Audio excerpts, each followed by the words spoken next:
All right. Well, welcome everyone. I declare that we do have quorum. Helena Renwick couldn't make it today, but certainly we do have quorum.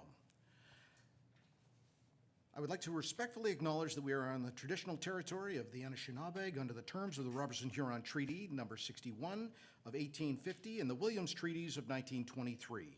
We commit to acknowledge, learn, educate, create opportunity, honor sacred spaces, and take actions toward real truth and reconciliation in support of our commitment to walking the path together in respect, peace, and harmony for future generations. And I have a motion. Moved by Kenneth Donald, seconded by Councillor Fitzgerald. Be it resolved that the Committee of Adjustment agenda, dated July 13, 2022, be hereby adopted as printed and circulated. All in favor? And that's carried. Are there any disclosures of pecuniary interest? Seeing none. All right.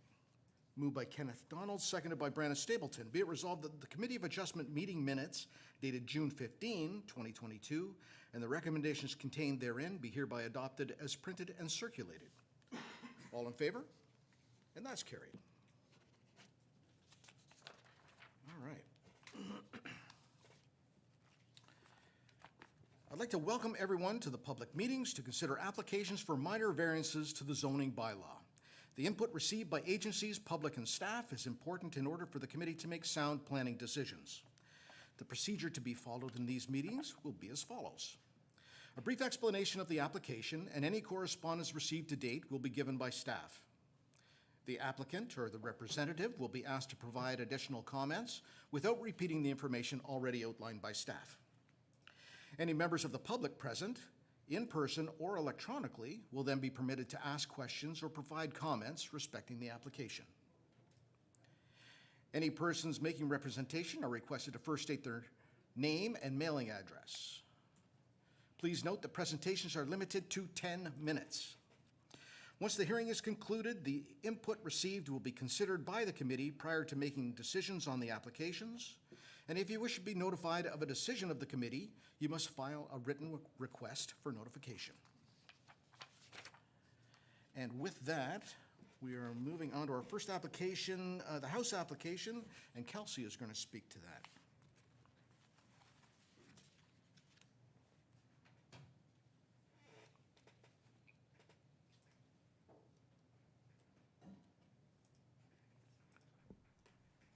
Thank you, Mr. Chair. I'll just set up my screen.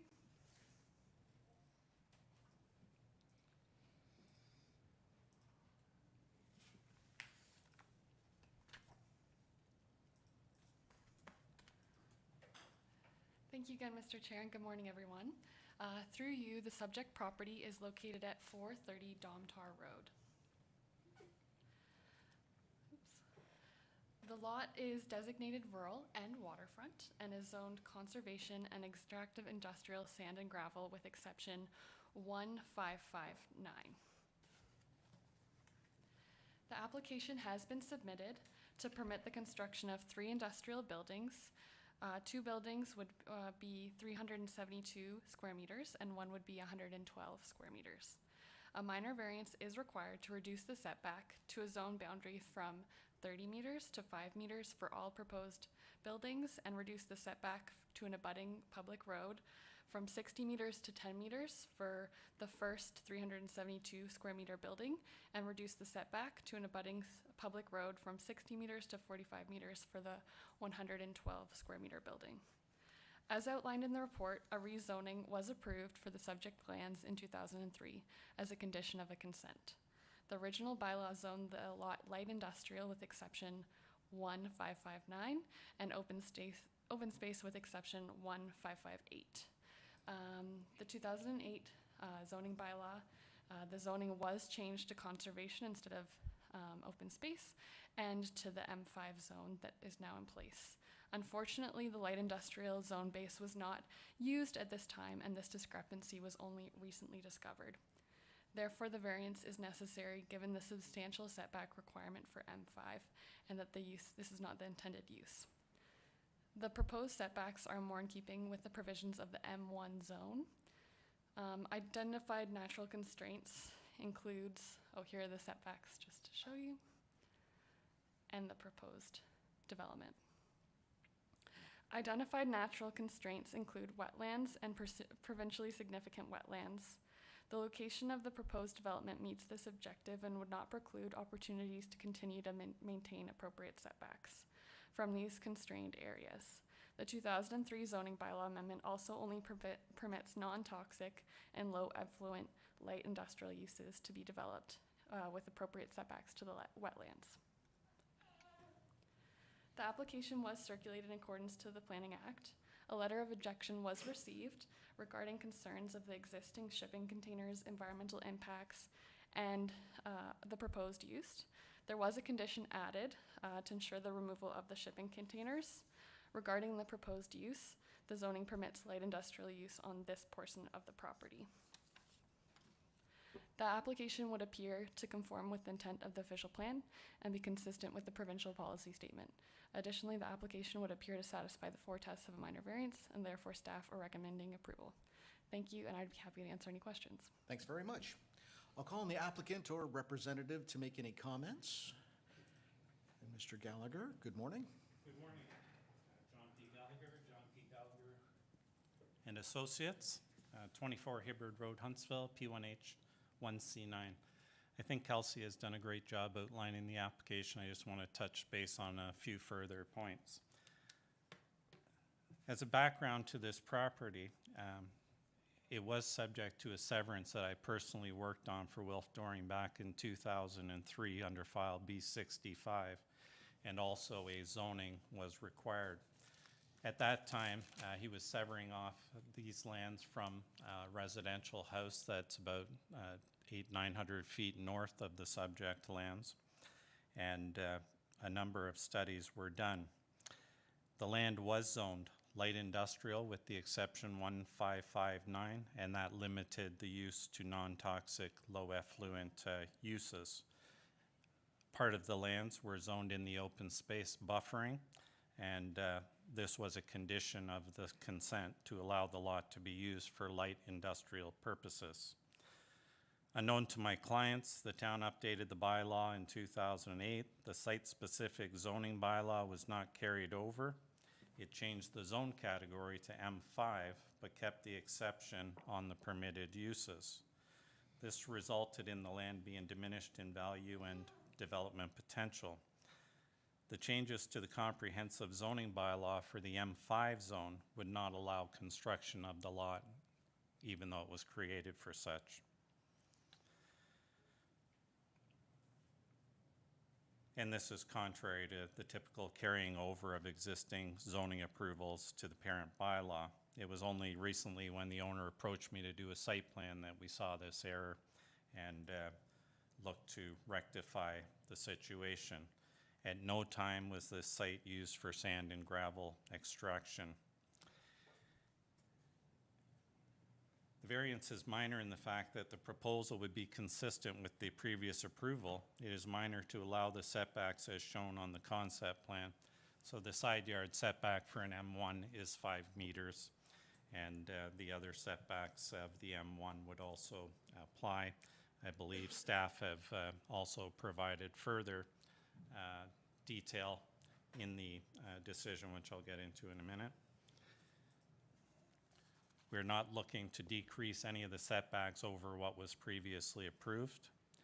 There would be no impact to the adjacent lands, as there are no residential dwellings in close proximity. On the south side of my client's lands and on the street side, he provided a berm to minimize any impacts of the development. The proposal keeps the intent of the zoning that was previously approved for the light. They have carried over the same uses, and the M1 setbacks would remain, the buffer would remain, and the proposal would allow for 3 buildings. This abuts a current gravel pit that is zoned M5.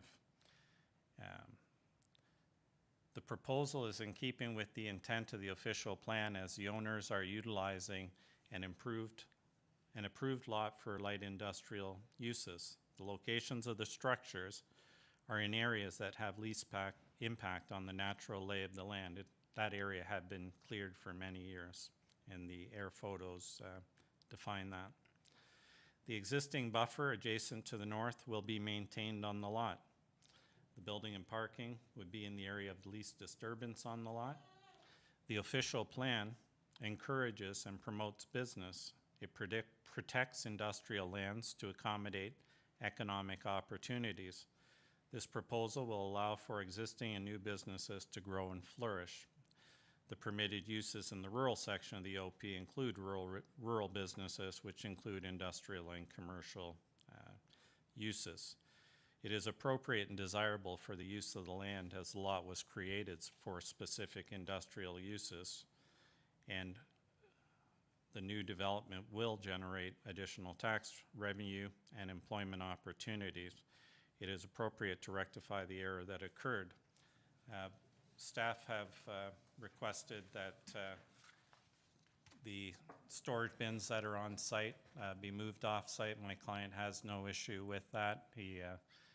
One of the bins is being transported up to a property he has up north, and the other one will be moved. He's tried to meet all the requirements that the town has seen forth. There will be a site plan approval. I did read the letter of objection, and a lot of it seems to relate to the pit to the south. This specific property that we're dealing with is owned by Nicole House. She has nothing to do with Muskoka Rock Company. Her husband works for Muskoka Rock Company, but that's about it. The property is too small to be used as a pit, given all the setbacks, and I think staff would concur that this error needs to be corrected. We've read the conditions of the minor variance approval and have no objection to them. I'd be glad to answer any questions should you or anyone else have any. Thank you. Thank you very much. I will call on members of the public that wish to speak to this application, whether they're in person or electronically. Electronically, you'll need to raise your hand so we see it. Come on down.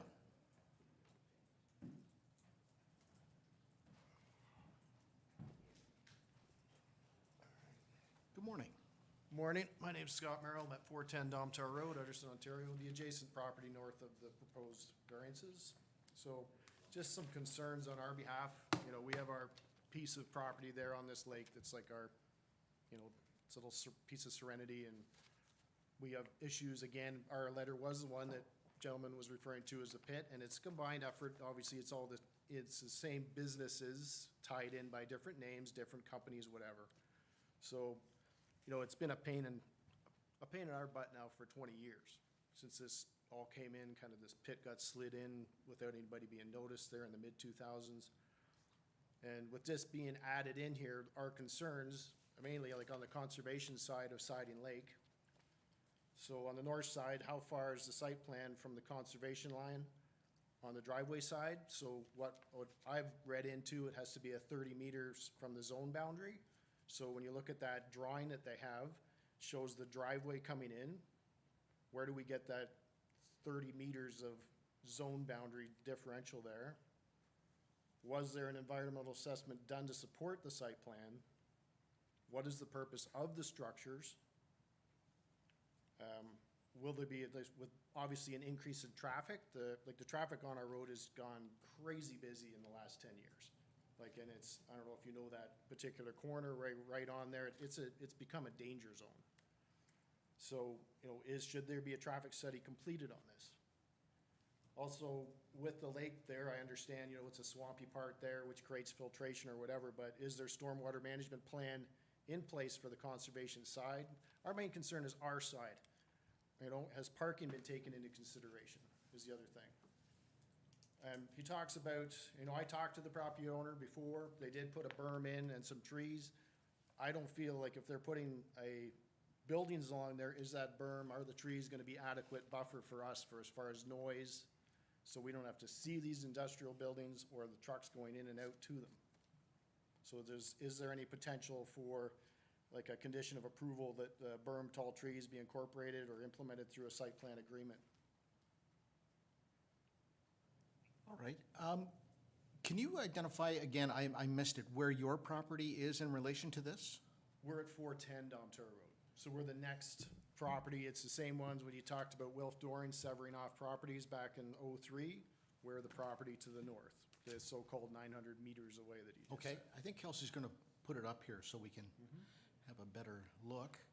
And then I'll ask Kelsey to address some of your concerns.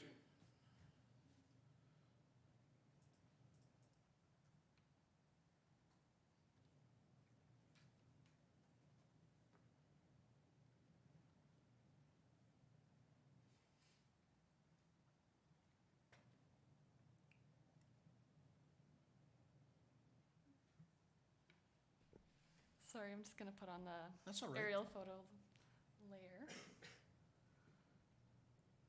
So your property is right here, correct? Yes. Yeah, okay, great. And then the subject property is right here. I'll just try Right. to click on it, so.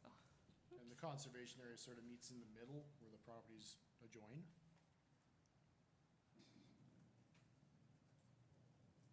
Sorry, it's just not clicking on. But do you need anything else highlighted? No, that's or- fine. Okay, great. There was a couple questions about stormwater management, and then is there going to be septic involved with these new buildings? And, Yes, so through you, Mr. Chair, the building did comment that there would have to be septic, and that would also be a part of the site plan process, is looking at all of those things if they're in conformity, as well as parking. At this time, like, it's kind of broad, they're restricted to the uses as outlined in the exception, but they haven't specifically said what they're gonna be using the buildings for. So that's when parking would come into consideration, and if there were any issues at the site plan phase and they needed relief, they would have to do so prior to getting site plan approval. so through site plan, we have control over parking, stormwater management, and all of those things to mitigate any issues. All right? And and as requested on, I know again, I will state it again about the berm and the trees, and it's like some sort of buffer. You know, I get it, it's a different property, the pit on the other side, but it's, you know, we're gonna have activity over there on a dusty day, like we have to keep our windows closed, like we can't enjoy ourselves out in our yard with our grandkids due to noise and just dirt in the air and whatnot, right? We're on a lake, we're sitting there, we got our piece of property, our 4 acres sitting there, part of it's like a park to us. Yep. And yet we gotta put up with this next door to us. All right, thanks very much. So a vegetative buffer, is there going to be one, Kelsey? Thank you, Mr. Chair. Yeah, typically through the site plan agreement, we look at landscaping, so like a landscaping plan, and then we would ensure that the wetlands and the buffer that was already established in the previous rezoning continues to be naturally vegetated and existing, and notes on the site plan will request or require as such. All right. Thank you very much. Thanks for your comments. Okay, no problem. Thank you. Is there any other member of the public that wishes to speak to this application?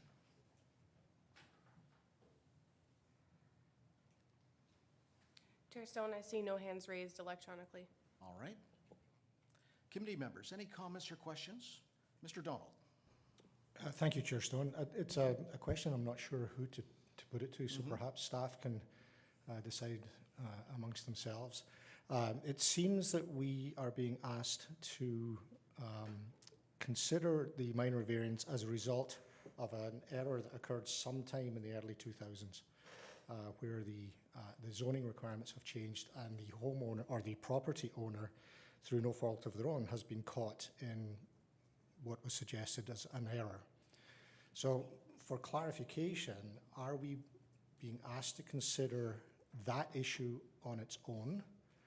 And then follow-up question is, are the site plan issues regarding landscaping going to be considered under a separate consideration?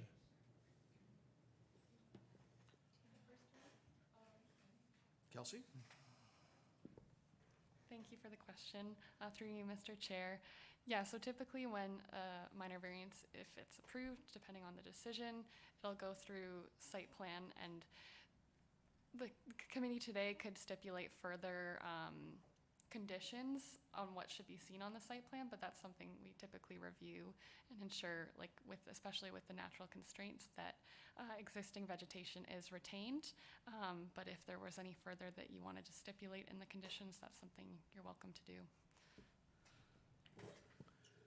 Director Maxwell. Thank you, Chair Stone. Through you, we would also, when the site plan is being considered, it would go to Planning Committee, and depending on the community planning permit, it might go to Planning Council for review at that time. So it is something that would still have further review if the minor variance was approved.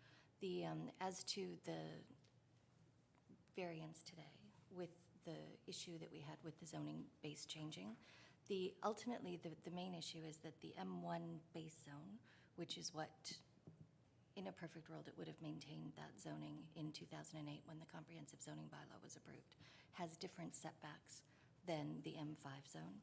And so they've pushed the building backs as far away from the wetland as they would be, so that they're closer to the M5 zone boundary. But the M5 zone boundary, of course, from a compatibility standpoint, there really is no issues with getting closer to that setback.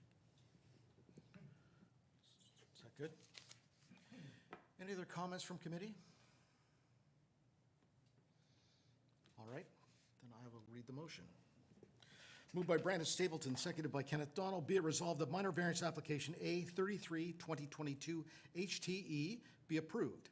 The purpose and effect of which is to provide relief from subsections 5.6.4, 17B, and of the 1 and 2 of the Comprehensive Zoning Bylaw 2008 66P in order to reduce the setback from the south zone boundary from 30 meters to 5 meters for a 372 square meter building, reduce the setback to the south zone boundary from 30 meters to 5 meters for a 112 square meter building, reduce the setback to the south zone boundary from 30 meters to 5 meters for a 372 square meter building, reduce the setback to an abutting public road from 6 meters to 10 meters for a 272 square foot building, and reduce the setback from an abutting public road from 6 meters to 45 meters for a 112 square meter building, conditional on the removal of shipping containers. Any other comments or questions? All those in favor? And that's carried. All right. Kelsey, we're moving on to 284 Britannia Road.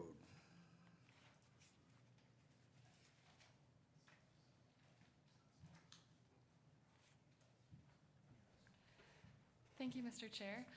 Through you, the subject property is located at 284 Britannia Road. The lot is designated rural and is zoned rural residential. The application has been submitted to permit the construction of a 74.3 square meter one-story detached garage. A minor variance is required to reduce the front yard setback from 12 meters to 7.2 meters for the detached garage only. The setback is just illustrated here. As outlined in the report, the proposed garage would be constructed within the existing driveway.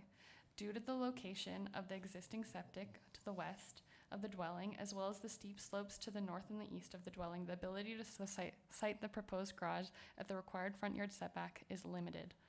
The garage is proposed in an area that is presently cleared of natural vegetation in a relatively flat area of the lot, and as such, the proposed works will not require any additional vegetation removal or significant grading works.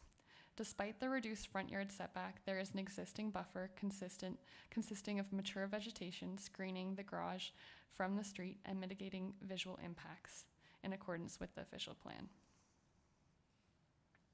The application was circulated in accordance with the provisions of the Planning Act and to the district. No objections were received. The application would appear to meet the four tests of the minor variance and be consistent with the intent of the official plan and the provincial policy statement. Therefore, staff are recommending approval. Thank you, and I'd be happy to answer any questions. Thanks very much. I'll call on the applicant or representative to make any comments. Come on down.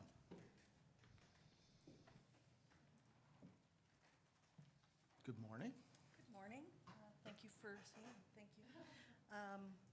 I'm just here if there's any questions. The owner of the property. Oh, Carolee Hepner, 284 Britannia Road, in Huntsville. We moved here last year, love the area. Yeah, it's a very sloping lot.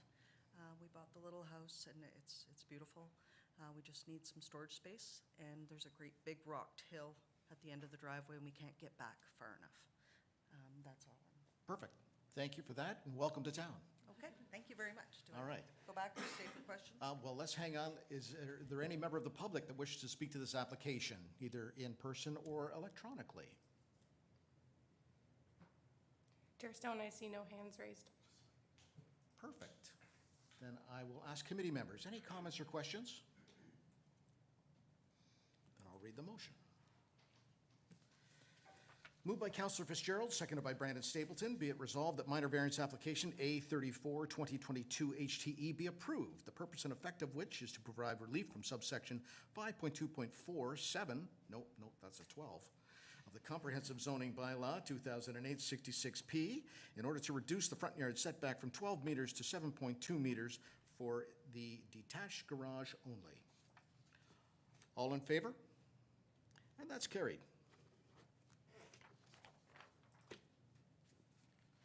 Excellent. Thank you very much. Thank you. All right, Kelsey, you're still up with 131 Ena Drive.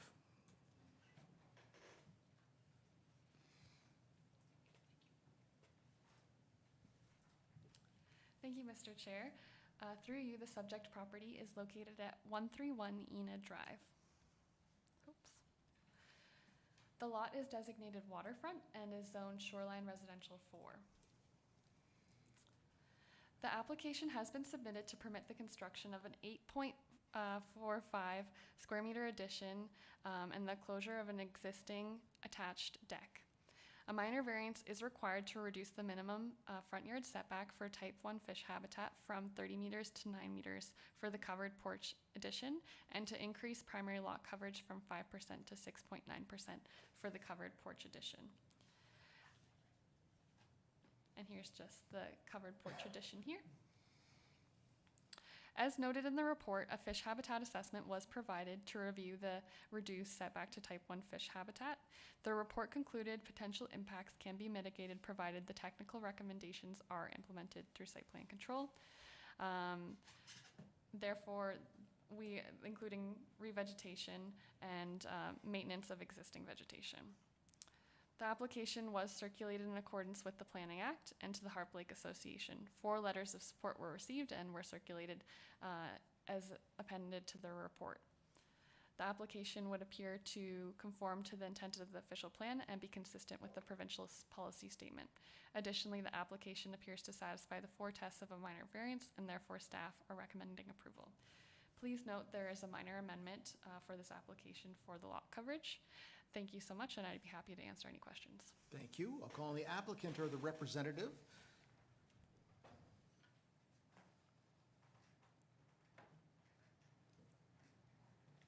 Good morning. Good morning, Mr. Chair and members of committee and Huntsville planning staff and members of the public. My name is Deborah Reeder. I have this cottage at 131 Ena Drive. My permanent residence is 12 Wishart Place in Brampton, Ontario.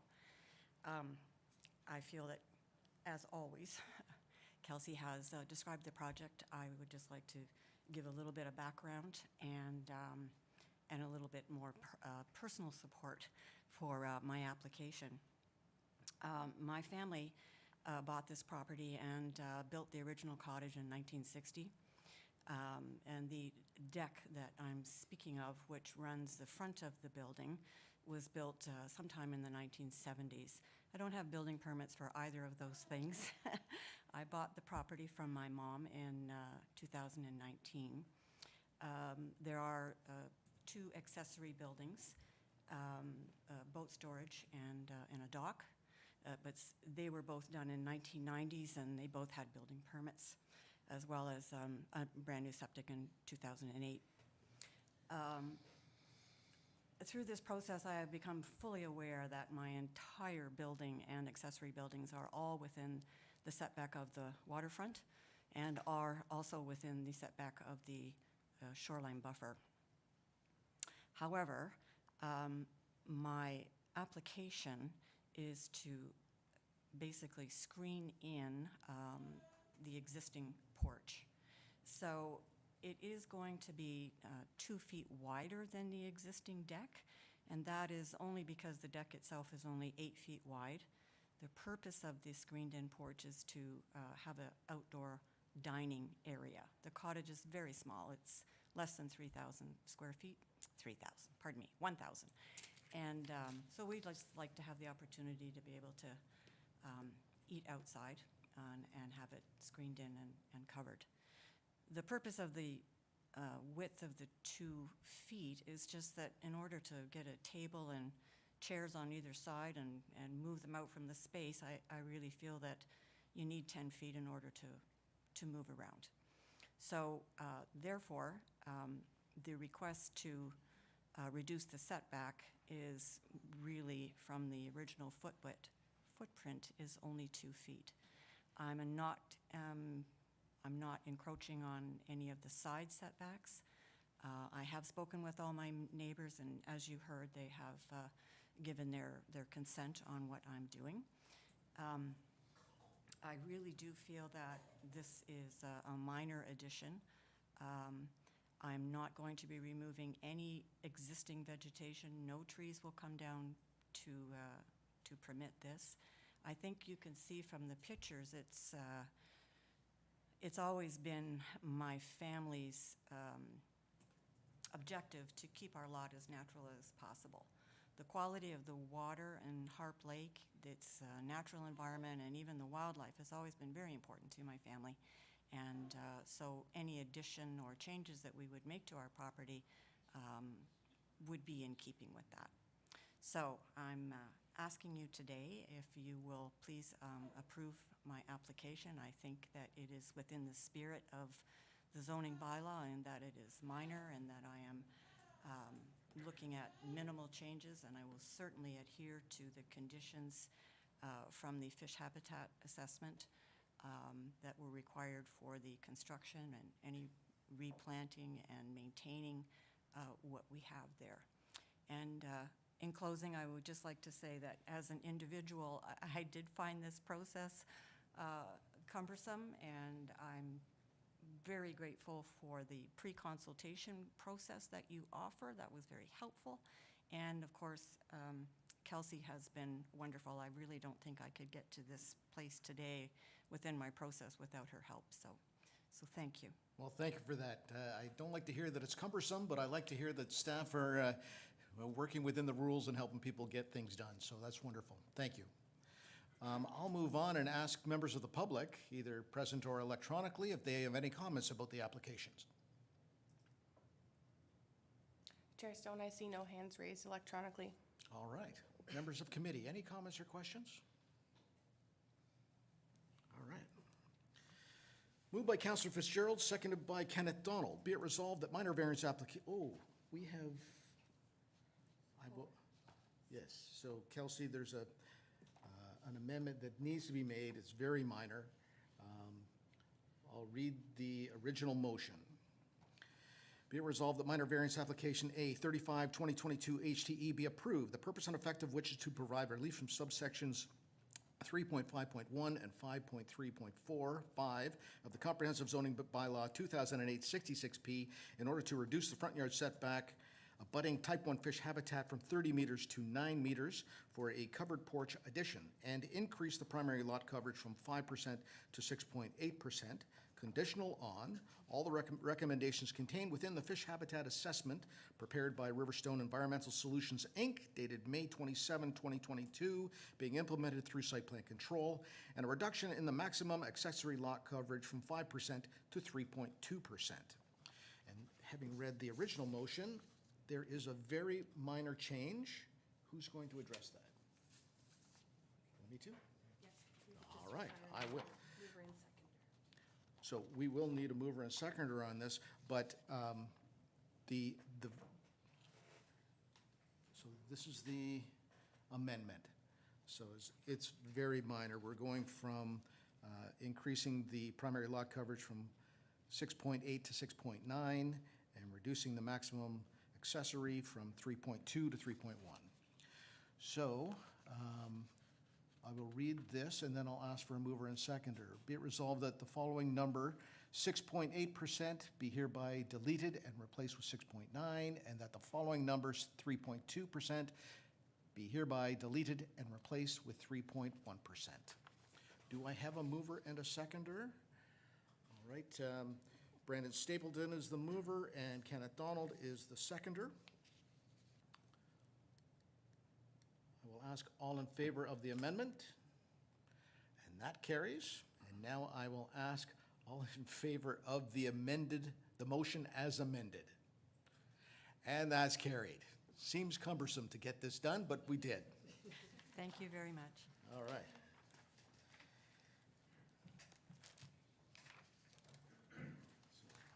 Sign this one. All right. Madeline, you're up. Good morning, everyone. Good morning. Just take 1 second.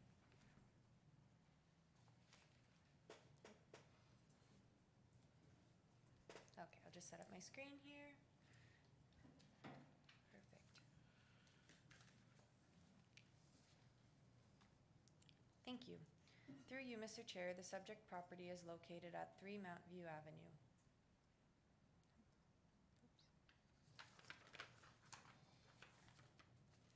The lot is designated urban shoreline residential within the Huntsville settlement area in Huntsville's official plan and zoned residential 1 under Huntsville zoning bylaw. The application is to permit the construction of a 1-story attached garage and a breezeway on the lot. A minor variance is required to reduce the easterly interior side yard setback from 1.5 meters to 0.4 meters for a 1-story attached garage, and to reduce the rear yard setback from 10 meters to 9.2 meters for a 1-story attached garage. The minor variance will be conditional on the owner removing the detached garage, the owner retaining a vegetative buffer along the easterly interior side yard adjacent to the garage for visual screening purposes, and the owner revegetating the shoreline buffer, all to be implemented through site plan control to the satisfaction of the town. Based on the configuration of the property, the proposal is sited in the most suitable location and will attach the garage with the breezeway to the primary dwelling. This will be an improvement to accessory lot coverage for the lot. A vegetative buffer adjacent to the garage has been added to maintain visual screening from neighboring properties. Based on the discussion in the report in regards to the official plan, the proposal is meeting the character of the urban shoreline residential designation and is sited in a location that mitigates risks to the identified natural and human constraints. In terms of addressing the shoreline, a condition has been added for the owner to revegetate the shoreline buffer to meet town policies. The application was circulated in accordance with the provisions of the Planning Act and to the Fairy Lake and Lake Vernon associations. No objections were received in regards to the application. The application would appear to conform to the intent of the official plan and be consistent with the provincial policy statement. Additionally, the application appears to satisfy the 4 tests for a minor variance as set out in the Planning Act, and therefore staff are recommending approval. Thank you for listening, and I'd be happy to answer any questions. Thank you for that. I'll call on the applicant or representative. Mr. Gallagher's back in the hot seat.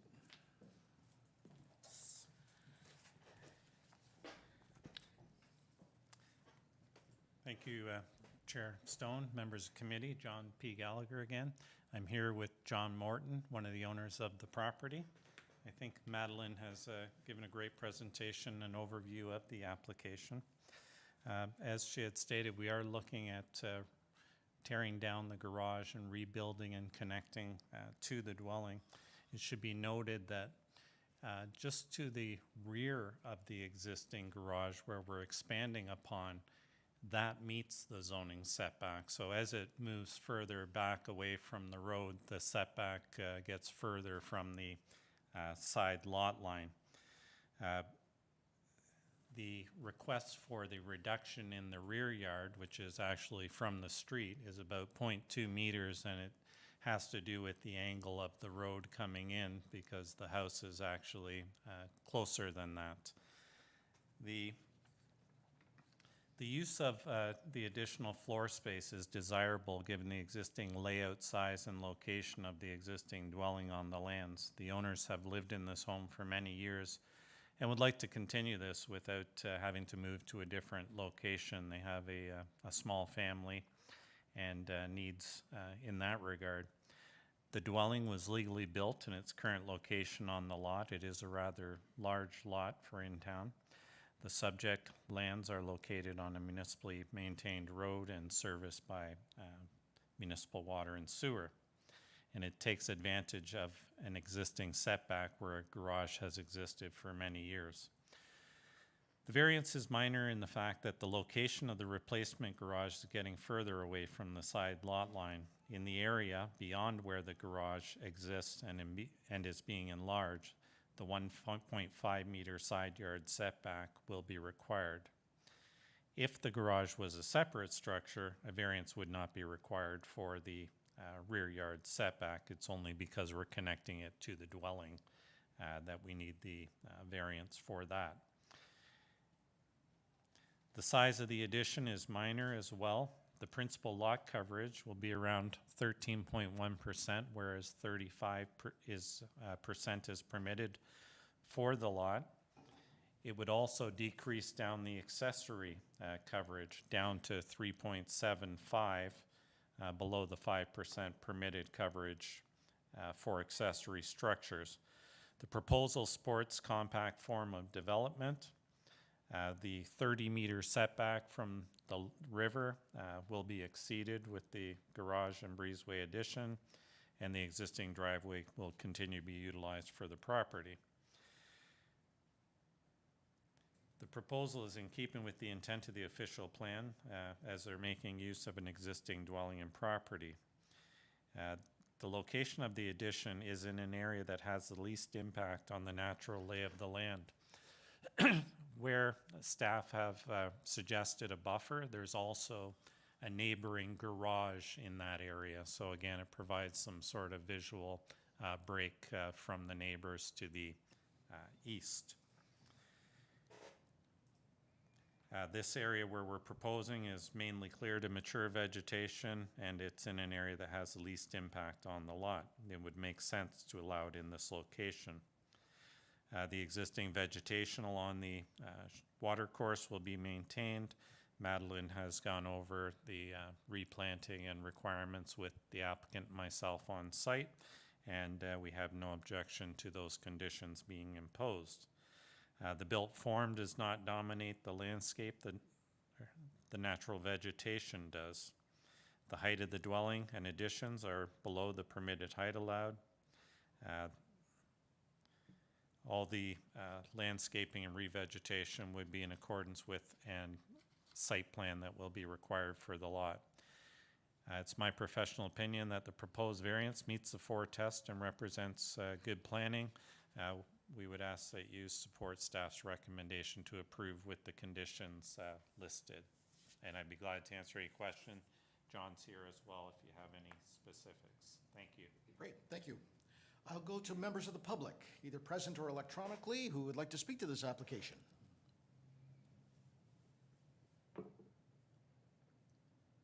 Chair Stone, I see no hands raised electronically. All right. Members of committee, any comments or questions? I suspect he's looking for room for more bicycles. Could be.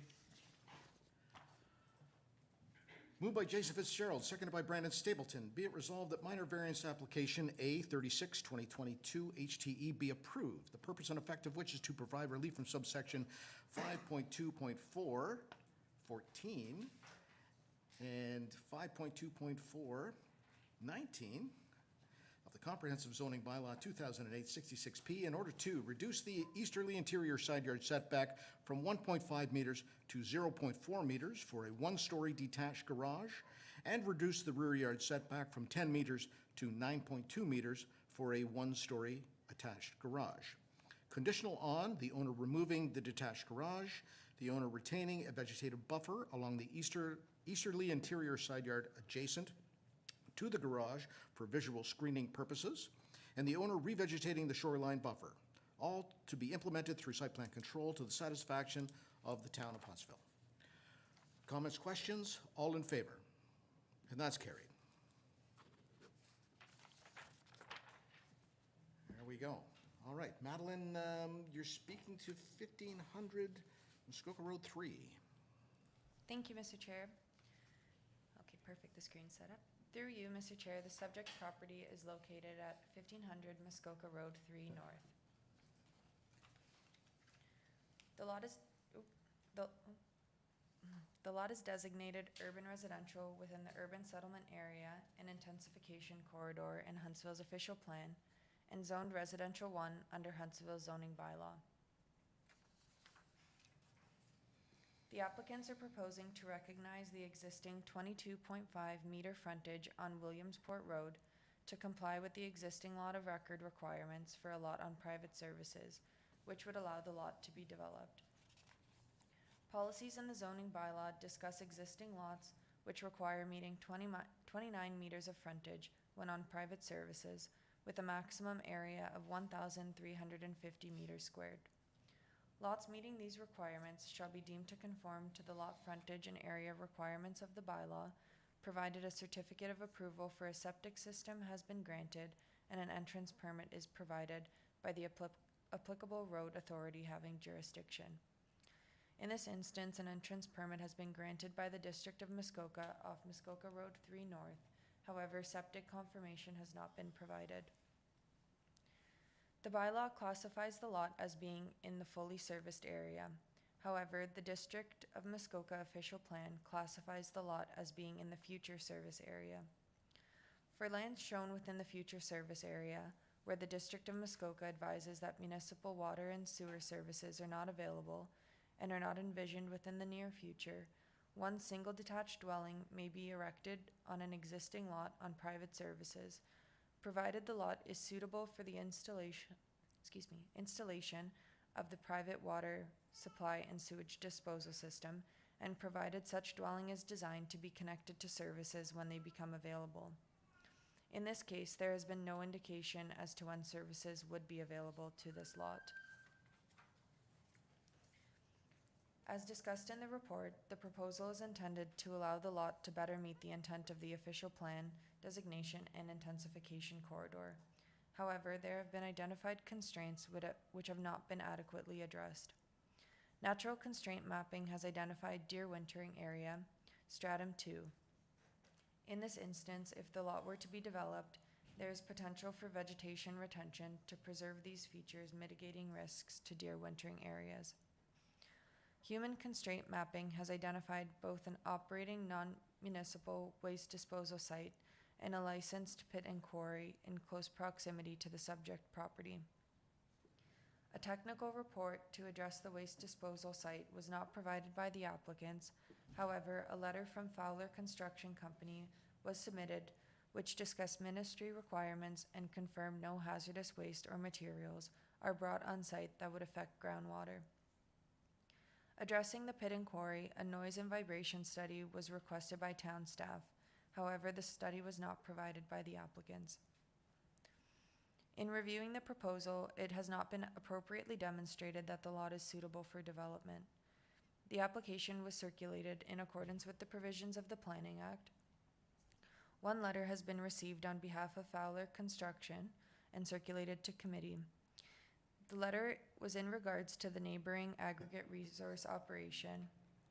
Fowler has written that they are in support of staff's decision to deny the application, or at minimum would request that committee defer the application until the necessary technical studies can be prepared.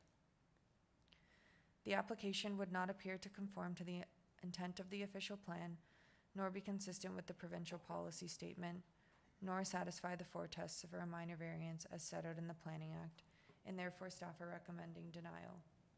Thank you for your attention, and I would be happy to answer any of the questions that you may have.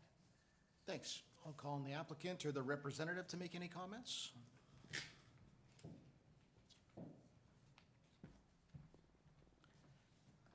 Good morning. Good morning, members of the committee. Savas Varadis of Plan Muskoka, P.O. Box 5384, Huntsville, Ontario, PNH 2K7. I am here this morning representing the applicants who are in the gallery as well, in the back of the Garkishes, for this application. I guess I have some problems, I think, with staff's recommendations here, and I think the scope of this application has veered a little bit off the rails, I think, from what I originally viewed it as. The Garkishes made the application on their own, and then basically sought out our help when receiving some of the comments from the town. I think, from the first thing, I think that it's being viewed that this is a new land use being proposed for the subject land. So I want to make it clear that this is an existing lot. It existed since 1943. It's zoned appropriately for a residential land use. It's in an area where there's lots of other residential land uses in the area around it, all along Williamsport Road, up and down Muskoka Road 3, across the street is a Settlers subdivision. It's definitely not, to me, an introduction of a new land use in the area. There are a lot of policies in the provincial policy statement and the town's official plan that speak to compatibility issues when introducing new land uses in adjacent to major facilities such as Aggregate Resources Act, licensed pit and quarry. So I didn't view it that way. I viewed it more as this is just a lot that's 6.5 meters short of the frontage requirement to be eligible for a building permit. That's simply it. For instance, if the Garkishes right now somehow were able to eliminate the frontage on Williamsport Road that they have, they would be reverted to the front lot line being on Muskoka Road 3. Muskoka Road 3 this lot has 67 meters of frontage on Muskoka Road 3. So I do have a problem with, for instance, the one test of a minor variance being that it doesn't meet the intent of the zoning bylaw. This lot, sure, it is short 6.5 meters of frontage on what the bylaw would define as the front lot line for this property because it's a corner lot, but it has a significant amount of frontage on Muskoka Road 3. And that frontage requirement, and it would well exceed the frontage requirement if that was deemed the front lot line for this property. In terms of septic suitability, the lot is well over the minimum lot area requirement for a lot of record. So the Garkishes did not provide any sort of septic review because you're going to have to do a septic permit application when providing any building permit application for the property regardless. And sure, if there was a lack of frontage, or sorry, a lack of lot area on the property, and then the question could be raised, well, if you don't have enough lot area to meet the minimum lot of record standards, then how are you going to fit a septic system and a dwelling on it? Then in those instances, we have, in fact, previously provided septic information, such as like an engineering review or something along those lines. But I view this more as a technicality here. Like, it's literally just the zoning bylaw deems Williamsport to be the front lot line. If it was deemed to be where access would be granted, which is the entrance permits being existing to have the entrance all off Muskoka Road 3, if that was the way that the bylaw defined it, we wouldn't be here today. They'd literally be able to go get a building permit. For instance, if the District of Muskoka were to pull water and sewer services up in front of this and they could connect to water and sewer, the rules for a water and sewer lot are lesser than the private services lot. It would be eligible for a building permit. And again, there would be no need for this application. So for me to see such a small technicality trigger the need for a noise and vibration study, to look at deer wintering habitat, to look at compatibility between the aggregate land use and what is being deemed a proposed residential land use, I don't see the correlation. I don't see the correlation of how 6.5 meters of frontage being short on Williamsport Road somehow leads us to have to ensure that this property would not be impacted by the noise and vibration of an aggregate operation that, yes, it's licensed right up to the edge of this property, like it is to every other property along Muskoka Road 3, but the actual extraction is happening about 800 or 900 meters away. And, you know, when it does come into that area, there is rules under the Aggregate Resources Act in terms of how close the extraction can come to residential land uses, how close they can stockpile materials to residential land uses, buffers they have to maintain.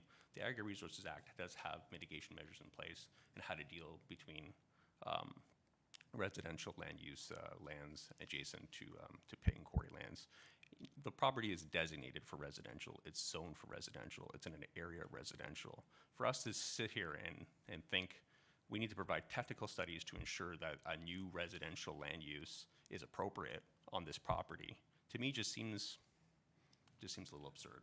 I have to say, I found this to be a very minor technical application, and I think, I feel that staffs maybe feels their hands are tied because of the policy of the official plan. If you're viewing it from a perspective if it is a new land use, I can understand that. Like, if you were looking to make a consent application here and create this property brand new, some of these issues would be more coming into play if this property was designated a different designation, or if it was zoned open space and we're looking to apply residential land use where it wasn't currently already applied to it. Again, I could see that as being a new residential land use, and maybe Fowler could, you know, their argument could have a little bit more weight to it. But that's the way I viewed it. I believe it meets the 4 tests for minor variance. I think it's minor. Like I said, it's only 6.5 meters of frontage short on Williamsport Road, and it has 67 meters of frontage on Muskoka Road 3. I believe that meets the intent of the zoning bylaw. The conformity issue, I believe it's a conforming land use of the town of Huntsville official plan. I think the policies that are being cited, that are being used to sort of understand compatibility between this and the land use next door, I think are more appropriately, you know, applied to new land uses and new lots and new land uses where, particularly where there is an existing significant amount of other land uses of a similar fashion in and around that area. So that's the way I've viewed it. The Garkishes didn't provide any additional information because they wanted to hear what the committee had to say first. You know, if the committee agrees with staff and agrees with Fowler's recommendation to deny the application, then, you know, by all means, defer the application and give the Garkishes the opportunity to provide some more technical studies. If the committee feels a noise and vibration study will have some sort of, you know, result that would make them feel more comfortable submitting or approving the application, you know, that's obviously in your purview to make that decision. But I really feel like we're this close to having a building lot, and that is being blown up into a huge major issue here, and I just don't see the correlation between the two situations. So that's all I really have to say. I'd be happy to answer any questions. If you have any questions directly for them, they'd be happy to answer them as well. Thank you. Perfect. Thank you very much. I will go to members of the public that wish to speak to this application, either present or online. If you're online, please raise your electronic hand. Chair Stone, I see no hands raised electronically. All right. Before I go to committee, can you please, Madeline, just because the letter from Fowler's came very late, I don't know that all committee members had an opportunity to read it. Can you just tell them what Fowler's said in their letter? Sure. Thank you, Mr. Chair. Through you, Fowler's just identified that there are constraints due to the licensed pit and quarry, and that they would, at minimum, just appreciate if the application were to be deferred in order for the applicants to provide a study showing that mitigation measures could be put into place for an appropriate development. Mitigation regarding what? Noise and vibration. Noise and vibration. Yeah. Okay, thank you very much. Committee members, comments or questions? Councillor Fitzgerald. Thank you, Chair Stone. I guess through you to Madeline. I have a question of the zoning of the surrounding lots. I wonder if you can pull up your zoning map and. Yep, for sure.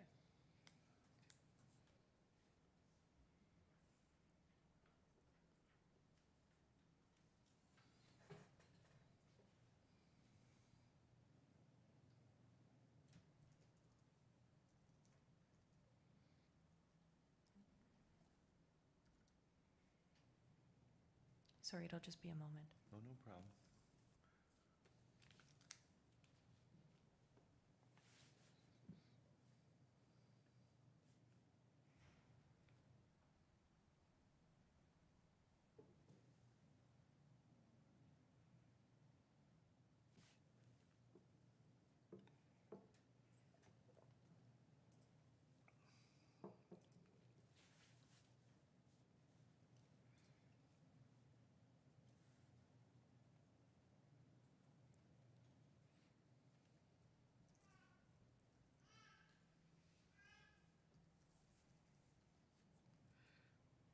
That's a good noise. I like that.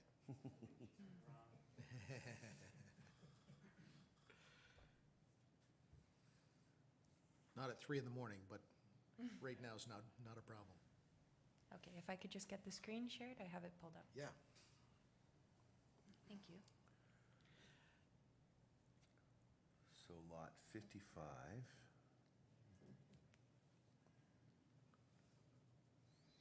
Which is the large purple one. I can't see the numbers on your screen. I believe it's that lot there. What's the Is zoning? it the one where my cursor is? Yes. Yep. So that's, it's zoned,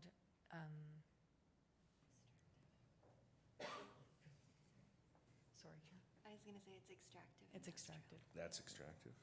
And lot 17, the blue, behind the, yep. Sorry, I'll just. It's hard to remember them off the top of my head. Kirsten's got it. I believe it's rural industrial. Rural industrial, Yeah. okay. And finally, lot 20, the gray area. That's institutional. Institutional, okay. So I'm not seeing, which one are we talking about? The gray one. The gray one, okay, 20. that's institutional. And the abutting property in yellow, that's residential as well? Residential one. So I guess in my mind, I'm tending to agree with Savas a little bit in the fact that if services were there, which eventually they're going to be there, and it is a lot of record, and that I'm sure we didn't ask lot 1037 or lot 33 or 35 or to do any noise or vibration studies. It seems a little onerous to me that we're asking these people to do this. I honestly, and I don't think that a letter from Fowler's representative makes me want to defer it. I think I want to make a motion to approve it.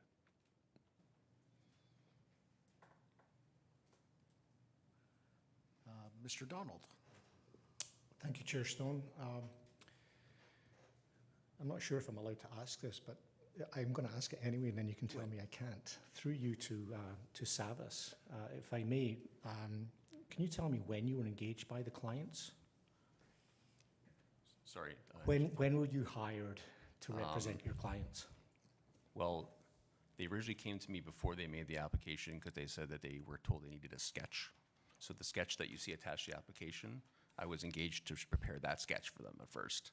And then they said they were having trouble filling out their applications, and then they engaged us to help them fill out the application. And then after hearing the comments from the town, they came back and said, I think we're gonna need your help for the whole application, representing them at the meeting, so. So if I may, a follow-up question Yes. through you to, perhaps to both of you. It seems that we have a separation of opinion. And I fully respect and support town staff in their requirement to interpret and apply all appropriate legislation. So I want to be very clear about that. However, as a committee, it is our job to look for the balance where staff is required to interpret legislation in a specific way, but perhaps there is a reasonable accommodation. It doesn't sound to me like there has been the necessary conversation and debate that allows interpretation or perhaps presentation of a reasonable accommodation. So with that in mind, I do hear Councillor Fitzgerald's comments about reversing the proposal. I think I'd be in favour of deferring the application until that reasonable discussion has occurred. All right. Director Maxwell? Thank you, Chair Stone. I just thought it might be helpful to provide a little bit of background as well for how the different zones came to be applied in that location and what had happened. And I believe it was in 2007, the province took over the licensing of aggregate areas. And so they licensed all the pits and quarries from then on. And then in 2008, they told us where the licensed pits were going to be located and asked us to apply the appropriate zoning to those properties. So this property would have been zoned, the abutting lands would have been zoned if they weren't already in 2008 as extractive uses. And we have, over the last 10 years, seen quite a significant number of complaints and issues raised specifically regarding compatibility with pits and quarries in the urban area, because they are very close to quite a lot of residential development.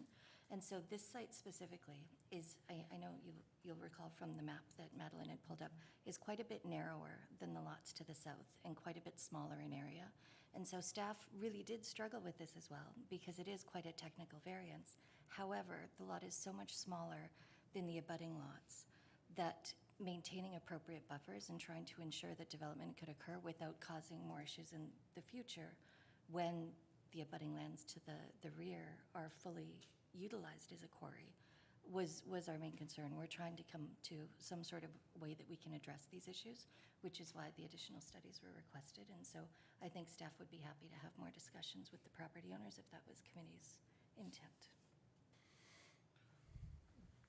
If I can just make just one comment. So wouldn't it be up to the extraction property to have appropriate buffers if their neighbor is residential? There are some buffers that are applied, absolutely. However, we would be permitting new development on abutting lands through this application. And I know that Savas went through and explained why, in his mind, it is a very technical issue. However, we would be allowing an additional residential use directly abutting a quarry if it was determined that the lot should be, the minor variance should be approved. All right. Did you have a follow-up? I think it's more of a comment. The reality is the world changes, and if this was a residential lot and has been a residential lot, then it's a residential lot. And I understand that there are some technical requirements, but I also recognize that commerce comes and goes, industrial parks come and go, noisy businesses, industrial, commercial, come and go. The reality is we have lots of noise impacts, and I think it is up to the, if it's a commercial commercial property or industrial property, then they have a sense of duty to the community to mitigate their impact, be it noise, dust, pollution, whatever it happens to be. But we hear about noise pollution all over, and it's on our lakes, it's on our waterways, it's on our roads. So I hear the issues that town staff are struggling with, but we cannot protect everybody from what happens in the world. And much as I recognize the good intentions of that, it will not solve the problem today, because the problem will change tomorrow, in my opinion. So I still think there needs to be some reasonable discussion. I'll come back to my previous comments. Reasonable discussion. And I think I would like to see this be deferred. All right, any other comments of committee? Is there a motion on the table? Would a committee member wish to put a motion forward? It's up to you. I would like to see this move, that the motion be deferred, or the application be deferred. Councillor Fitzgerald? I guess the only question I have for deferral is the reason for deferral, so let's be specific. Mr. Donald? That the questions posed by the town through the planners be reasonably addressed. I'm not sure what those questions are. I hear an opinion on one side from Savas, and I hear an opinion on the other side from Madeline. And we are being given an opportunity to say yes or no, with a recommendation to say no. So it's black and white in what appears to be something of a grey zone.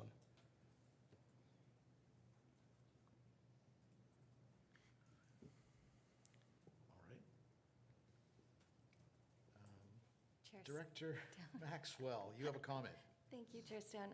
Just to clarify, would you be looking to have any studies provided so that staff know what we are anticipating and asking for from the property owner and their agent?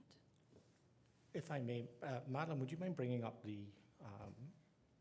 your coloured map again?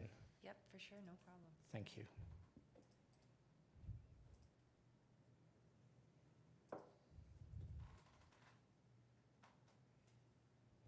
If I could just get the screen shared, thank you.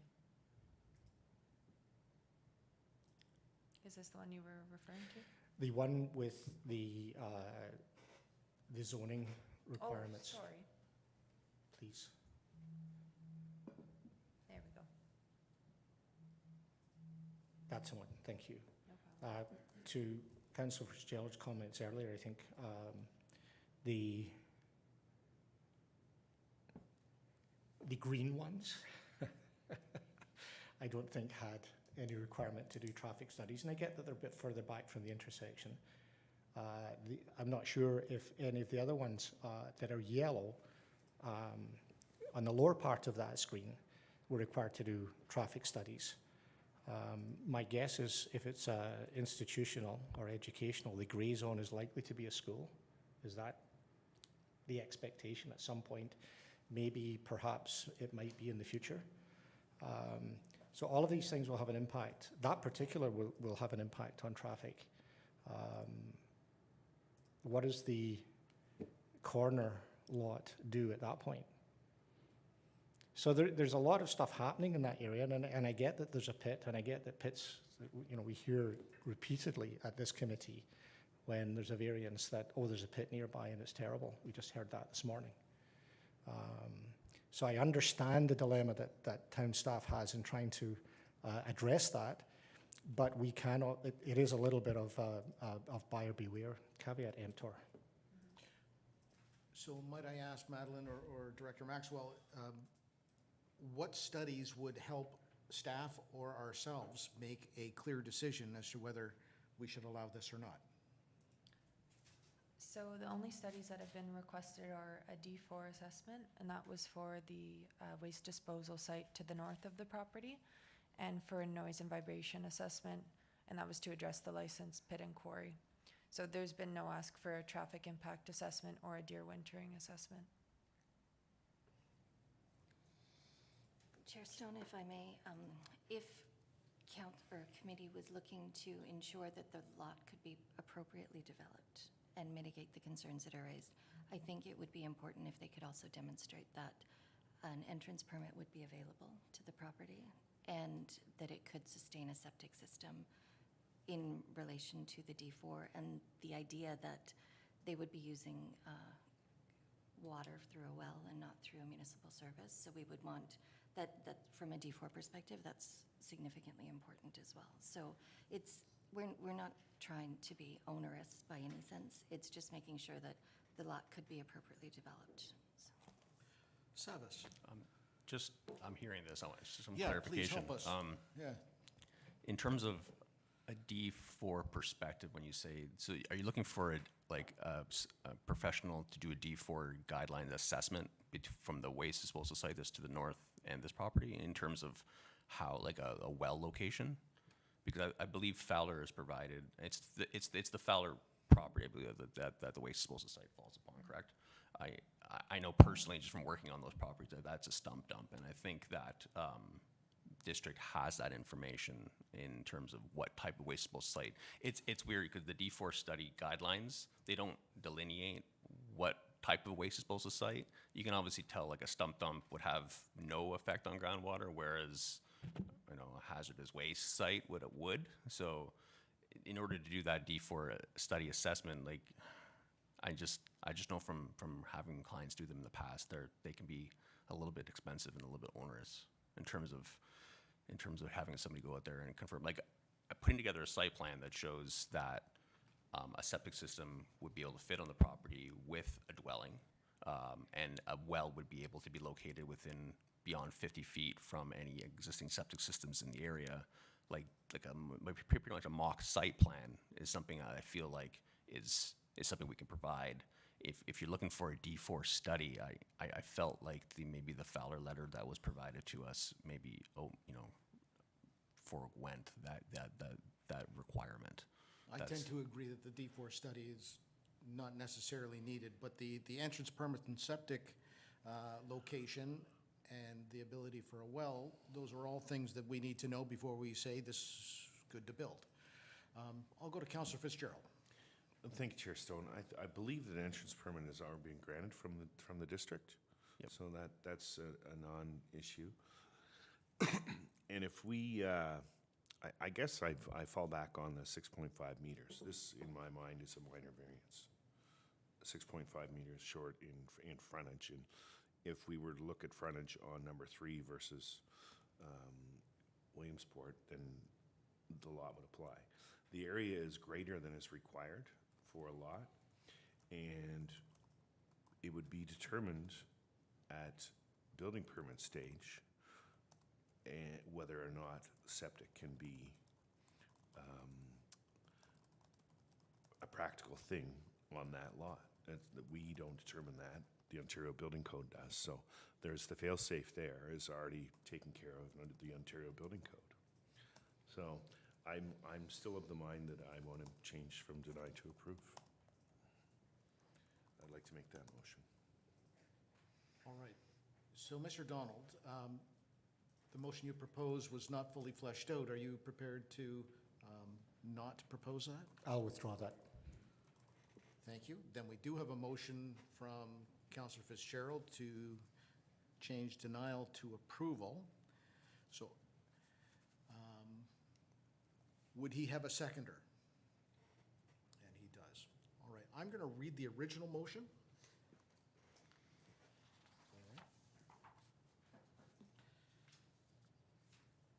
The original motion reads, moved by Councillor Fitzgerald, seconded by Kenneth Donald. Be it resolved that minor variance application A37-2022 HTE be denied. The purpose and effect of which is to provide relief from subsection 3.3.1B of the Comprehensive Zoning Bylaw 2008-66P in order to recognize the existing 22.5 meter frontage on Williamsport Road to comply with the existing lot of record requirements for a lot on private services, which would permit the lot to be developed. And with that, Sorry, I'm just going to turn this on. Through you, Chair Stone, I just wanted to clarify if we're just moving from denied to approved, or if there's any other wording that would be included, just based on discussion. I'll ask staff if there's anything necessary, but we do have this motion. Madeline? Sorry, Chair Stone, if we do change the motion from deny to approve, I would recommend that possible conditions be included in that approval and that the lot be maybe subject to site plan control if that's something that committee would be favorable of. I'll ask the mover. That's fine. Yeah, I'm fine with that. All right. Seconder, Kenneth Donald is okay with that? Through you, I'll just take a moment to craft Absolutely, that. yes. Let's get it right.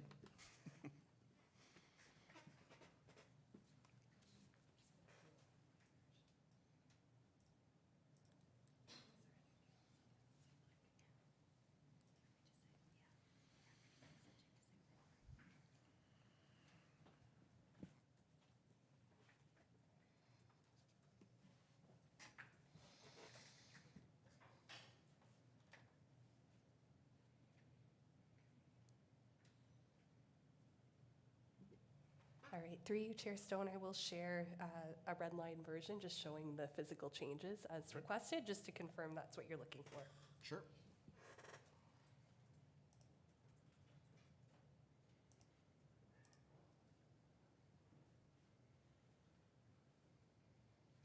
All right, the red line version changes denied to approve and also adds conditional on the property being subject to site plan approval.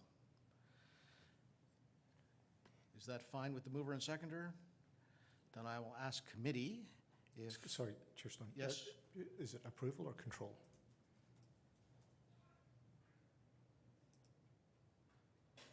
Is it approval or what? Sorry, we can have site plan control. Thank you. Great, thanks. All right then. So it's moved by Councillor Fitzgerald, seconded by Kenneth Donald. All in favor of the amendment? And that's carried. And all in favor of the motion as amended? And that's carried. All right. Good? I'll sign that later. Thank you, Savas. All right, Madeline, moving on to 65 Groger Road. Thank you, Mr. Chair.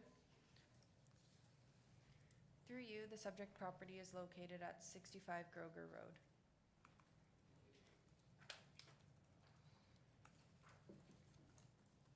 The lot is designated waterfront in Huntsville's official plan and zoned Natural Resource 1 under Huntsville zoning bylaw. The application is to permit the construction of a one-story detached garage on the lot. A minor variance is required to permit the detached garage as an accessory structure in the Natural Resource 1 zone.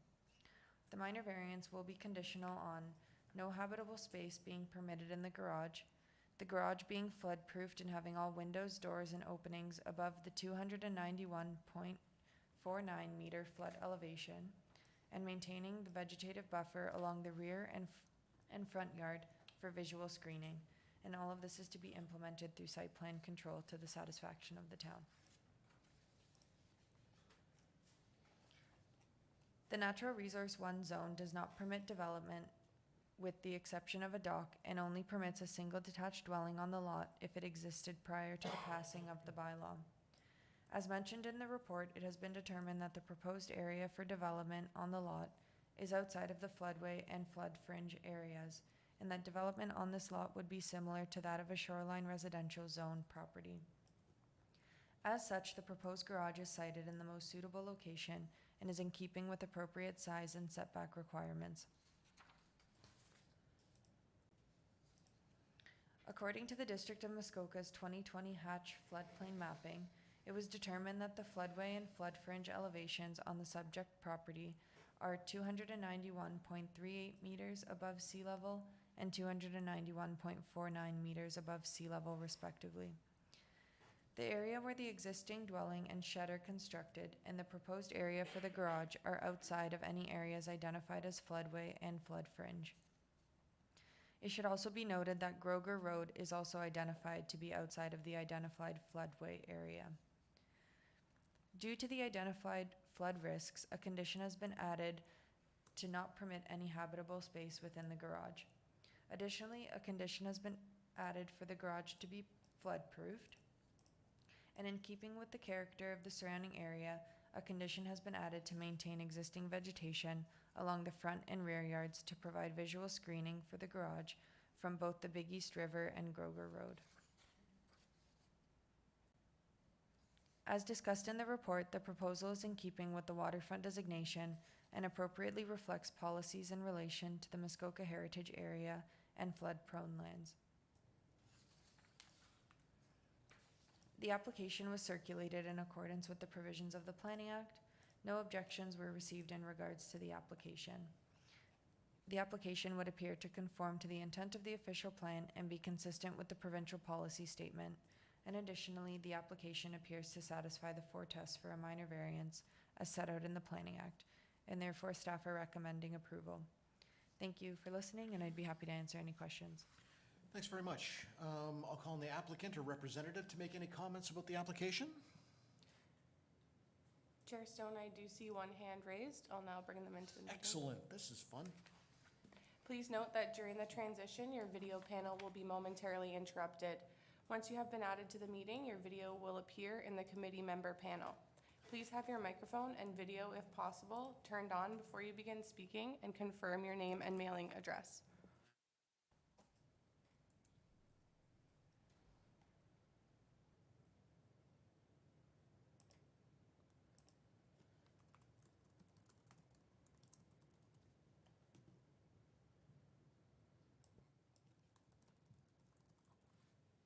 Everyone here and see me? Yes, I can. Perfect. Well, good morning, everybody. My name is Taylor Turtles. If I can have you hold on just 1 second, we're not seeing you on all our screens. Okay.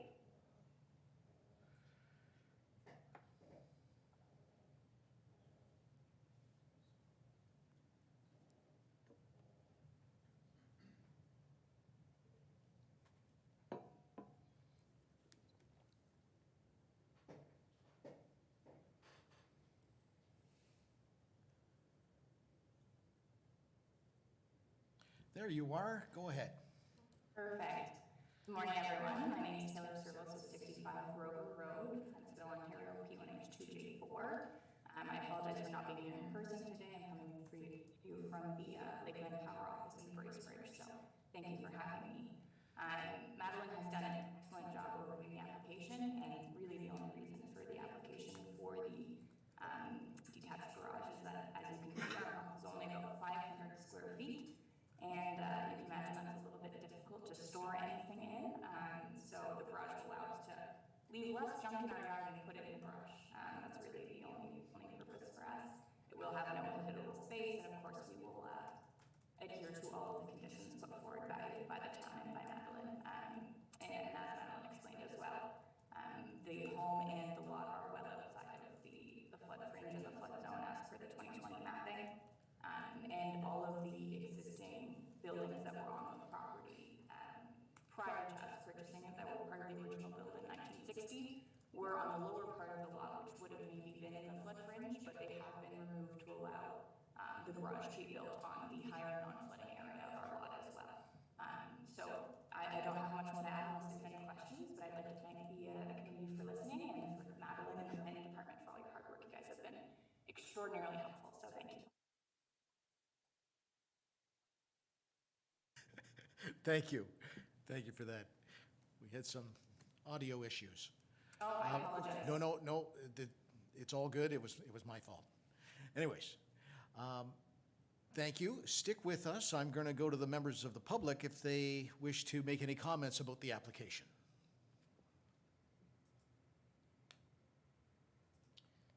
Chair Stone, I see no hands raised electronically. All right. Committee members, any comments or questions? All right. Then I will read the motion. Moved by Kenneth Donald, seconded by Brandon Stapleton. Be it resolved that minor variance application A38 2022 HTE be approved. The purpose and effect of which is to provide relief from subsection 5.9.3 of the Comprehensive Zoning Bylaw 2008-66P in order to permit a detached garage as an accessory structure in the natural resource zone in R1 zone. Conditional on no habitable space being permitted in the garage being flood-proofed and having all windows, doors, and openings above the 291.49 meter flood zone elevation, and maintaining the vegetative buffer along the rear yard and front yard for visual screening, all to be implemented through site plan control to the satisfaction of the town of Huntsville. Comments or questions? All in favor? And that's carried. Thank you. All right.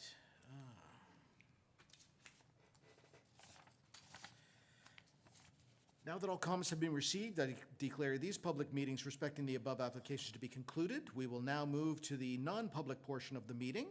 If the applicant or their agent wishes to make comments regarding the application, they may do so after the staff presentation. And Madeline, you are speaking to the Muskoka Glens application. Thank you, Mr. Chair. Through you, the subject property is located at 77 Muskoka Glens Road.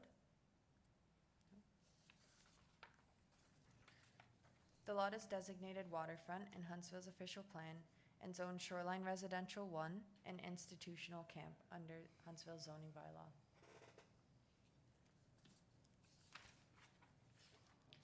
The application is to permit the creation of one new Shoreline Residential lot. The proposed severed lot is currently vacant and would have an area of approximately 1.35 hectares and 65 meters of frontage on the east side of Clark Lake.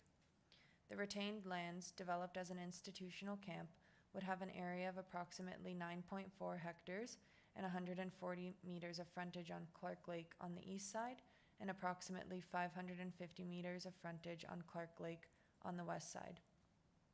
No changes to the zoning for the lands are proposed, and it should be noted that the backwards L configuration of the proposed severed lot was staff's recommendation in the early stages of the application, and the reason for that was to keep the proposed severed property as separate from the camp as possible.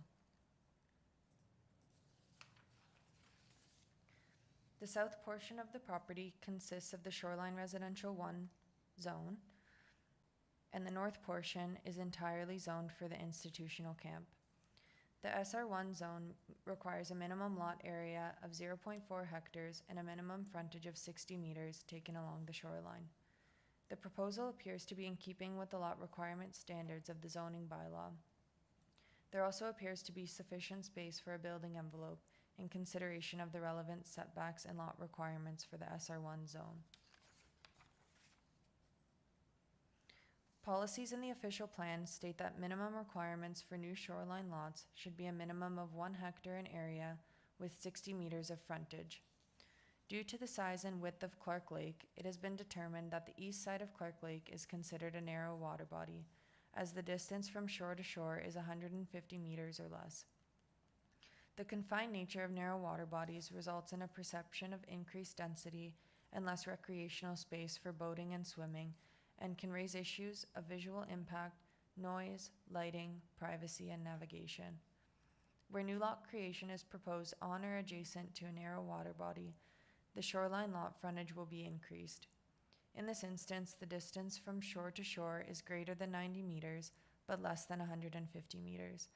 Therefore, the minimum lot frontage requirement is increased to 90 meters. The proposed severed lot would not meet the increased frontage requirement. To the north, development would be controlled by the camp. However, to the east, congestion may occur with neighboring properties.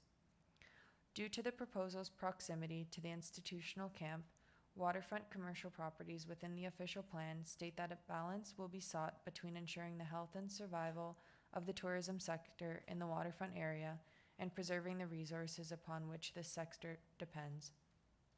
In this instance, the severance would not negatively affect the use of the institutional camp, as majority of the camp appears to be on the west side of Clark Lake. The application was circulated in accordance with the provisions of the Planning Act and to the Lake Wasiosa Ratepayers Association. 3 letters of support were received by neighboring property owners and no objections were received. All comments provided from Bell Canada, the District of Muskoka, the Building Department, and the Fire Department have been discussed in the report. The application does not appear to meet the intent of the official plan and is not consistent with the provincial policy statement, and therefore staff are recommending denial. However, if the Committee of Adjustment were to view this application favorably, staff recommend a 5126 agreement be a condition of the consent in order to address issues relating to narrow water bodies, including increased setbacks to address compatibility concerns, appropriate limitations on shoreline development, vegetation retention, septic suitability, easement protection, and appropriate fire protection. Thank you for listening, and I'd be happy to answer any questions. Thanks very much. I'll call on the applicant, which I believe is here.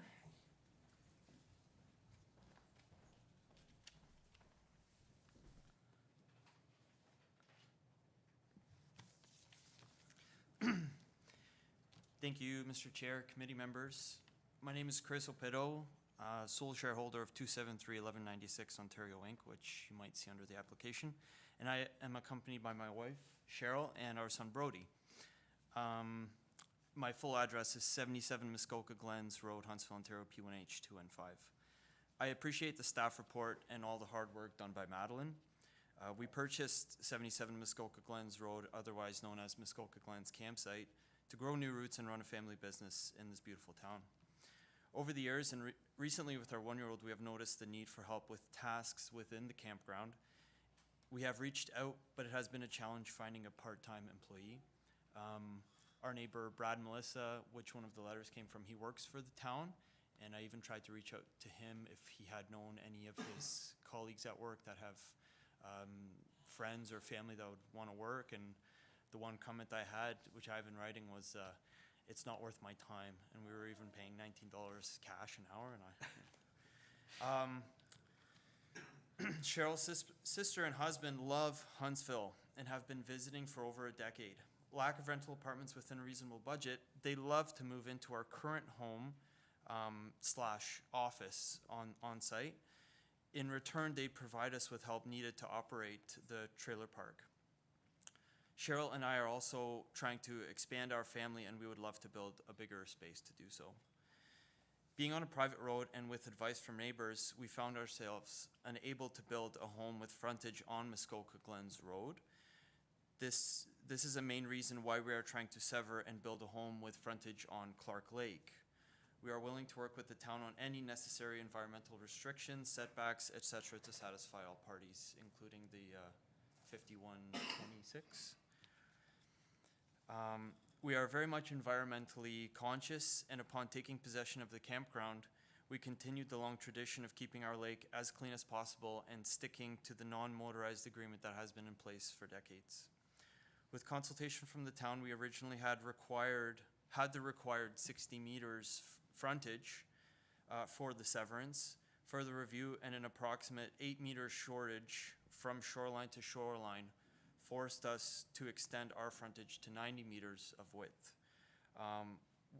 Me and my wife asked committee members to consider our proposal without further frontage required if we could set the house back further off the lake.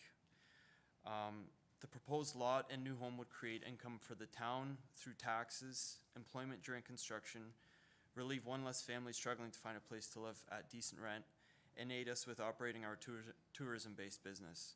It would not impede in any way of the day-to-day operations of the campground, only help. Thank you for your time and consideration in our application. Thanks for that. I was actually down there a couple days ago I kind of walked around. I don't know if I was supposed to, but Were you in a black Ford? no, it was a black Oh, okay. Honda Civic. Oh, okay. We had our son's birthday, and there was a couple of times we've seen vehicles cruise around, and it's hard to do any family, like a first birthday for a child, and still keep an eye on the camp. And we've asked Cheryl's sister and her husband many times so far over the past 3 years to come and help us. And this would just be, like I said, they would basically move into the home we are in now, and then we would try and build the proposed. Right. Comments or questions from committee? Mr. Donald. Just to help me interpret the sketch, on the satellite view, is it possible to point out where the lot is being severed? Yep, for sure. I'll just pull Thank that up you. in a second. I just find it hard to interpret the sketch as to where the land is relative to the waterfront.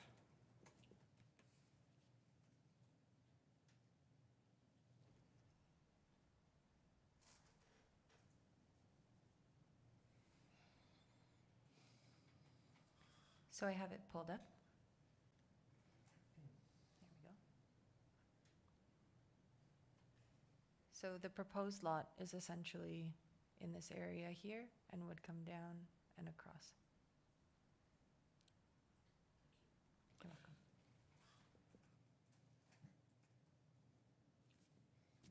Mr. Stapleton? Through you, Chair Stone, to Madeline. Can you just remind me again what the 5126 agreement is, or the conditions that are contained in that, again, just to clarify? Sure. Sorry, I'll just flip back to my notes. So the 5126 agreement essentially would be to address any issues in relation to narrow water bodies. And it would also be to address limitations on shoreline development, vegetation retention, septic suitability, easement protection, and appropriate fire protection. And the reason for those has come through letters from Bell Canada, the District of Muskoka, and both the Building and Fire Department.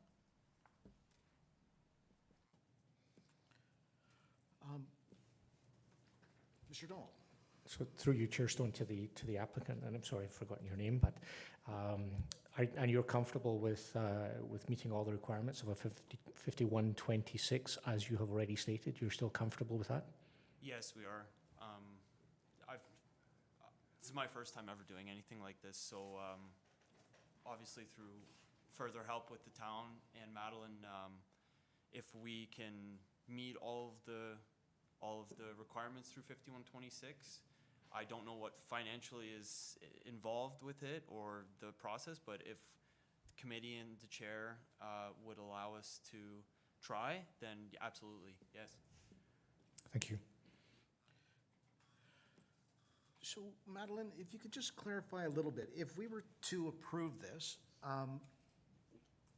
we want to get the building and the septic 30 meters back from the water, limit dock or prevent a dock, I don't know.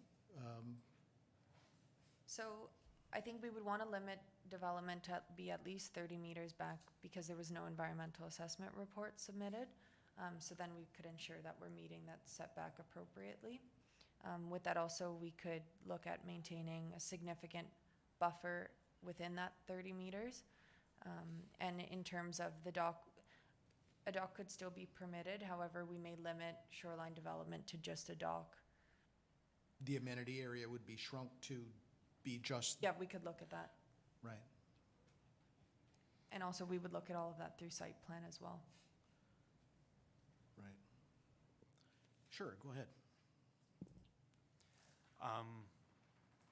I walked it this morning just to make sure from where there's already a clearing in the proposed severed lot, there's already a clearing there. And basically where the back of the house would be facing the waterfront, I walked it today, it's about 120 feet. I have a perfect 12-inch foot. Okay. And so in meters, I believe it's somewhere between 35 and 40 meters. We still have that kind of a setback from the shoreline. And yeah, I just, all this, we did have a favorable direction for this, and then I guess based on the site plan, because we were 8 meters short from shoreline to shoreline, I even brought it up to Madeline. I didn't read anywhere in that stipulation where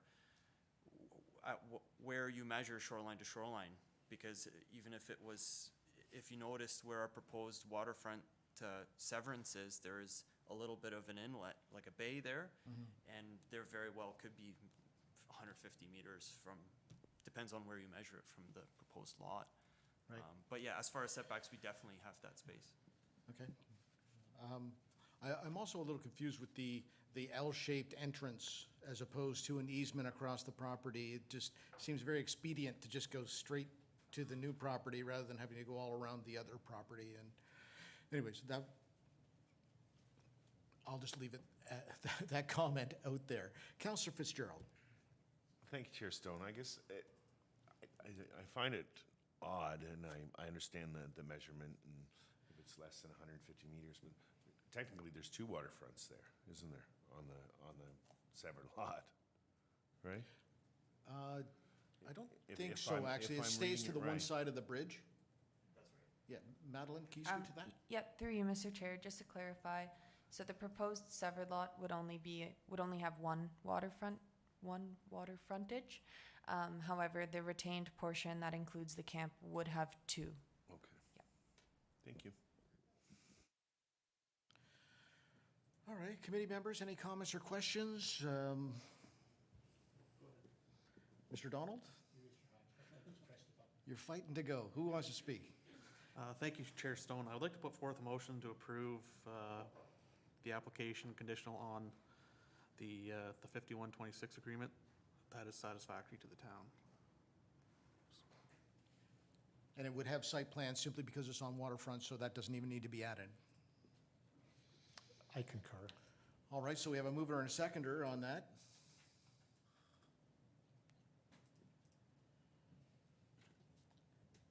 Do this right this time. Through you, Chair Stone, you would just, if you are going to proceed with an amendment, we just want to read the main motion as it is, and then we could proceed with sharing I will something read on the the main screen. motion. Moved by Brandon Stapleton, seconded by Councillor Fitzgerald. Be it resolved that the Committee of Adjustment deny consent application B 2722 HTE. And we have a motion coming our way.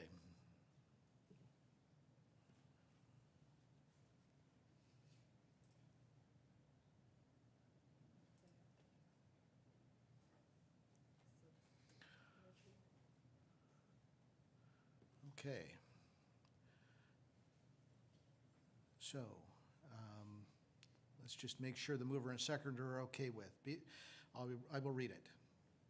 Be it resolved that the following word deny be hereby deleted and replaced with approve, and that the following lines be hereby added to allow for the creation of one new shoreline lot, conditional on a registerable description of the severed lot being submitted to the town, including all rights of ways and easements, along with a registered copy of the reference plan, the owner's taxes being in good standing, a site inspection fee of $240 being paid to the town of Huntsville, a consent finalization fee in the amount of $190 being paid to the town of Huntsville, and the owner entering into and registering on an agreement with the town of Huntsville pursuant to subsection 5126 of the Planning Act, RSO 1990, as amended, to address issues relating to narrow water bodies, including increased setbacks to address compatibility concerns,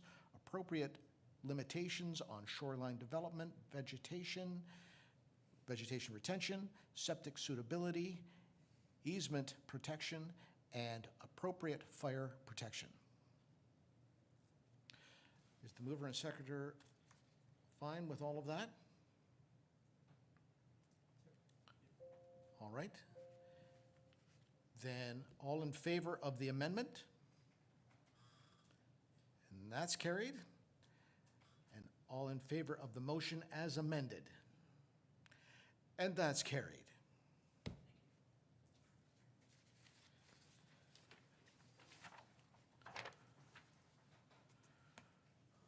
All right. And with that would conclude everything. So moved by Brandon Stapleton and seconded by Councillor Fitzgerald. Be it resolved that we now adjourn at 10:47 a.m. All in favor?